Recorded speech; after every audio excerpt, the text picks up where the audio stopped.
Well, hi there. Today, some verses from Galatians chapter 3, verse 23 to 25. But before faith came, we were kept under guard by the law, kept for the faith which would afterward be revealed. Therefore, the law was our tutor to bring us to Christ, that we might be justified by faith. But after faith has come, we are no longer under a tutor.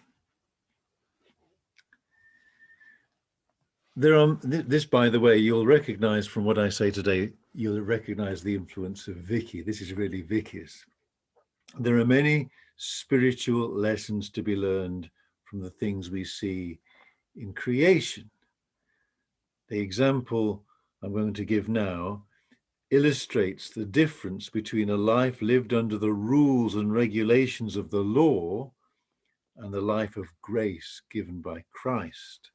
This is something that was brought out in one of those Sunday school things that Vicky did. You see, the animal kingdom can be divided into two main groups: creatures with backbones, vertebrates, and those without, invertebrates. Did you know that 96% of animal species are invertebrate, no backbone? Many of these, such as crabs and insects, have hard exoskeletons, like suits of armor, a bit like the law or the old covenant, outside, not in, no inner structure. This gives protection, but growth is restricted as a hard legalistic shell builds up. The shedding of its skin allows an invertebrate to gain size, rather like a person might want to change denominations, only to replace one list of rules for another. Jesus Christ came as the first true spiritual vertebrate among men. He was warm, he was approachable, and he had inner backbone, not a hard shell.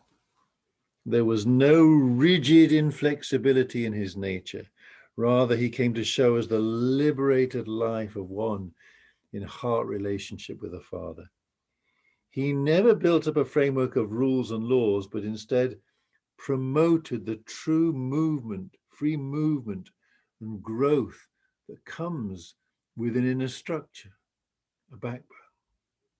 The laws and moral standards are no longer worn on the outside, but are the promise, the power of a changed inner nature governed by love. The greatest need is not to shed our outer shell and replace it with another, but to receive a new nature and be born again as a person with backbone, with a warm, loving heart in the image of Jesus Christ. God bless you.